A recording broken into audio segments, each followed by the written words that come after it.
Ciao viaggiatore del mondo curioso, benvenuto in Curious Facts, il canale che esplora le tendenze e i fenomeni della società.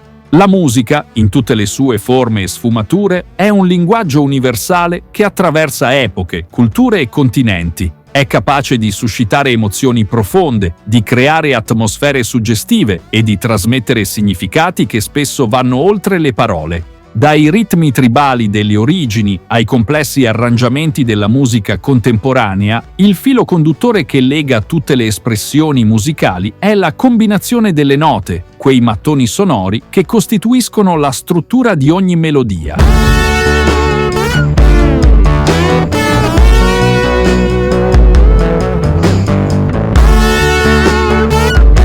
Quando pensiamo alle note musicali, la maggior parte di noi ricorda le 7 note insegnate a scuola: Do, Re, Mi, Fa, Sol, La, Si. Tuttavia, la realtà musicale è molto più articolata. In realtà, le note che compongono la scala cromatica occidentale sono 12 e questa scelta non è affatto casuale. Ma come si è arrivati a questa suddivisione? Quali sono le basi scientifiche e culturali che hanno portato a definire la scala delle note così come la conosciamo oggi? E perché in altre culture le scale musicali sono diverse? Per rispondere a queste domande è necessario partire dall'inizio, dalla natura stessa del suono. Una piccola interruzione per un piccolo favore. Se non lo hai ancora fatto, iscriviti. Aiuta a far crescere questo canale. Torniamo al video.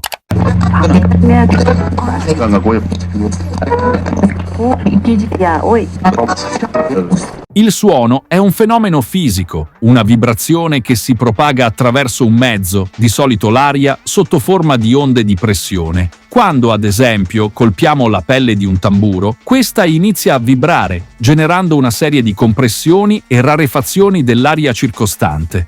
Queste variazioni di pressione viaggiano a una velocità di circa 340 metri al secondo e raggiungono il nostro orecchio, dove vengono trasformate in impulsi nervosi grazie a cellule specializzate situate nell'orecchio interno. Le onde sonore sono caratterizzate da 2 parametri fondamentali, la frequenza e l'intensità. La frequenza, misurata in Hertz, indica il numero di oscillazioni al secondo e determina l'altezza del suono.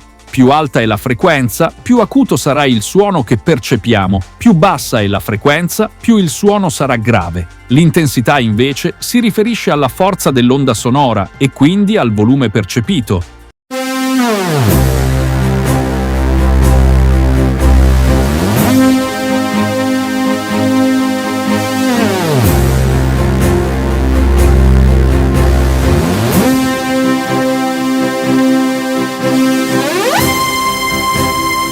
Il nostro orecchio umano è uno strumento straordinario, capace di percepire suoni in un intervallo di frequenze che va, mediamente, da 20 Hz a 20.000 Hz. Tuttavia, la maggior parte dei suoni che utilizziamo nella musica, e in particolare la voce umana, si concentra in una fascia molto più ristretta, tra circa 80 Hz e 1500 Hz. Questo intervallo rappresenta la finestra attraverso cui interpretiamo il mondo sonoro che ci circonda. Ogni nota musicale corrisponde dunque a una specifica frequenza. Ad esempio, il La centrale, chiamato anche La 4, ha una frequenza di 440 Hz, uno standard internazionale adottato per l'accordatura degli strumenti musicali. Tradizionalmente, la musica occidentale si basa su una scala di 7 note, chiamate note diatoniche. Do, Re, Mi, Fa, Sol, La. Si. Queste note rappresentano i gradini di una scala che si ripete ciclicamente. Insieme formano la cosiddetta ottava. L'ottava è un intervallo particolare. Il suono più alto dell'ottava ha una frequenza doppia rispetto a quello più basso. Se, ad esempio, la nota Do ha una frequenza di 261,63 Hz, la nota Do dell'ottava successiva avrà una frequenza di 523,25 Hz.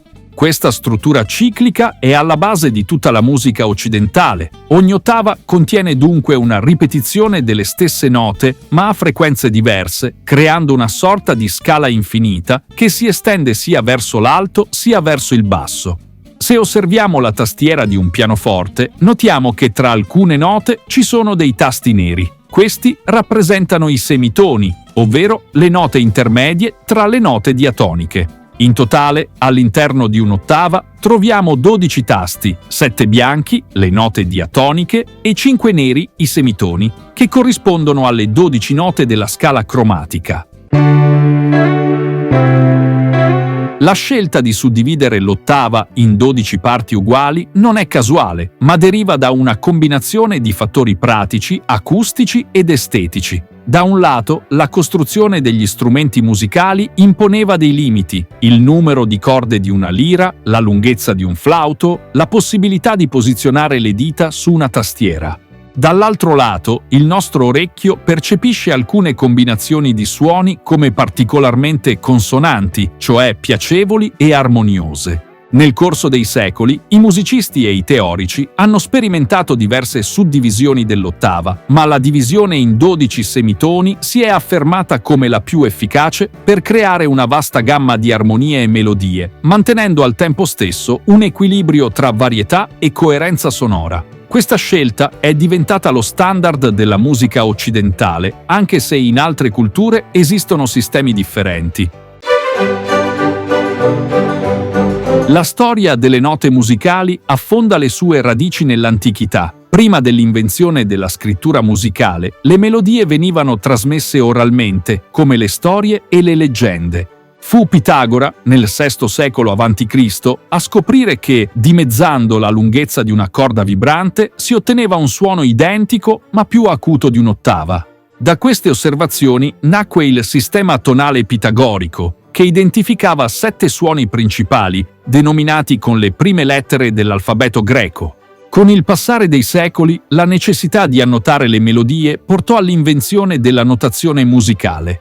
Il monaco Guido d'Arezzo, attorno all'anno 1000, inventò il tetragramma, 4 linee su cui scrivere le note, e attribuì alle note i nomi derivati dalle iniziali delle strofe dell'inno Ut queant laxis. Da qui nacquero i nomi Ut, Re, Mi, Fa, Sol, La.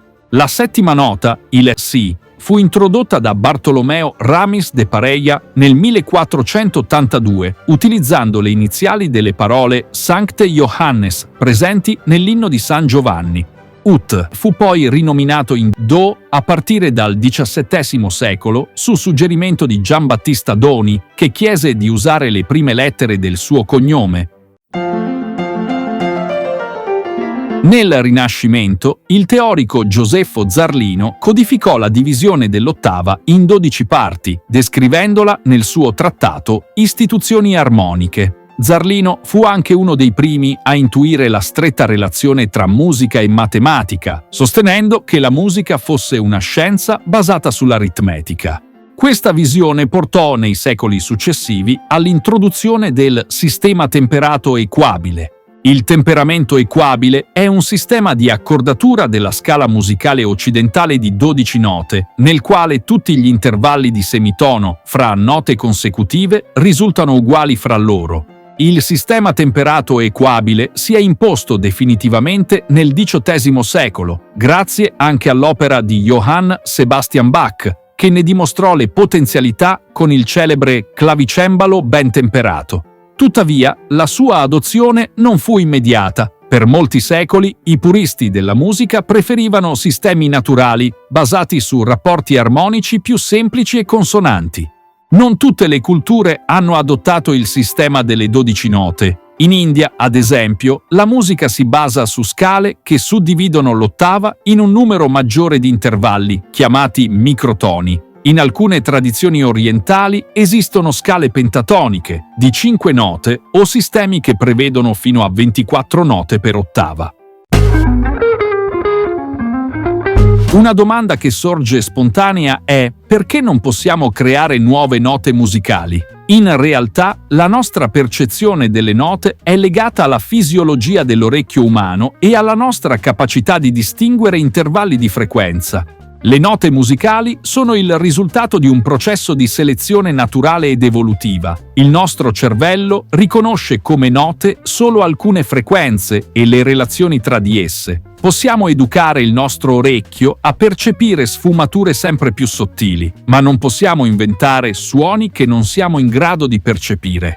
Inoltre, la musica è un linguaggio emozionale e culturale. Le scale e le note che utilizziamo sono il frutto di secoli di tradizione, di sperimentazione e di adattamento alle esigenze espressive delle diverse società. Ogni cultura ha sviluppato il proprio sistema musicale, scegliendo quelle combinazioni di suoni che meglio rispondevano alle proprie sensibilità e ai propri strumenti.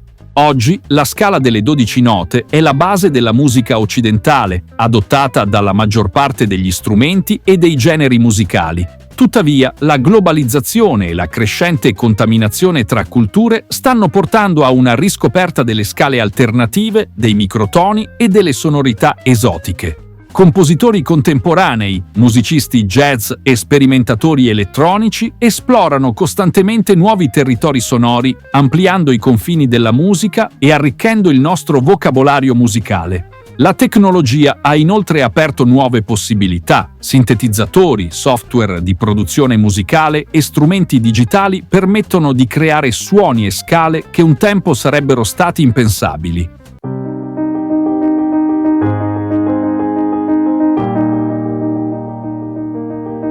Le note musicali sono molto più di semplici suoni, sono il risultato di un lungo percorso storico, scientifico e culturale. La musica ha sempre rappresentato uno spazio di incontro tra razionalità e creatività, tra regole e libertà espressiva. La scala delle 12 note, con la sua struttura matematica e la sua ricchezza di possibilità, continua a essere il cuore pulsante della musica occidentale, ma il viaggio non è finito. Ogni giorno, musicisti e ascoltatori esplorano nuove combinazioni, nuovi suoni, nuove emozioni. Chiudiamo con una citazione che racchiude l'essenza di questo viaggio.